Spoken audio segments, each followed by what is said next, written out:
Өткөн дагы өзгөндүктөн менен бир жерде отуруп калсам, бирөөсү тийишип кычык го, суроо берип калды. О, ажыга барып келгендер hem кайтып келип ичип алып атат го, ого не дейсиз депчи. Анан айттым, эшекти апарып эле айландырып келсең ат болуп калгайт, эшек бойдон кала берет.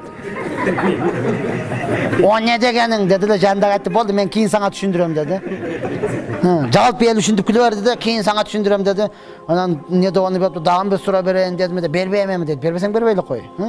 Мына ошондой урматтаган, ошондон азыр туура суроо берди, өтө көйгөйлүү, канчалаган адамдар ажылыкка барганга даяр.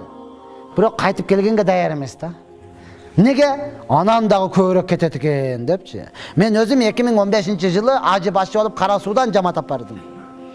Эми баргача качан кетебиз, ажака кетпейли, ояка тезирээк болбойлу, жамааттар учуп атат го. Сөзөм бар го, тартуу бар го. Ошону жылдырсаңыз болбойбу, ажака сиз деле муфтият болуңуз, кыскасы тездетиң, жылдырып бериң дейт да. Алла, эми бардыгы ошо жака, эртерээк ажыга барайлы, машалла ушундай экен деп апардым, барып ажык билген качан кетебиз да.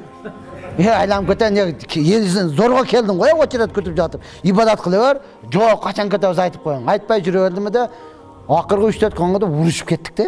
Понни келип алып көздөрү кызарып, анан тип келип алып. Айтың dedi. Не кыласың деди, мен билбейм аны, чын айтканда. Бар ибадатын кылып келе берсе, токтоң кетпейсиз десе болобу? Ой, не болду, тынчылыкпы? Siz özü düşünmeye жатасыз deydi. Neni diyor, bilbeyim, neni düşünüşüm gerek başka. Sen Madina'da beni uğram değilsin be. Yok, urbayım go, anan, çota bizi düşünmeye жатасыз deydi. Nege, siz tayini aytıp koyun,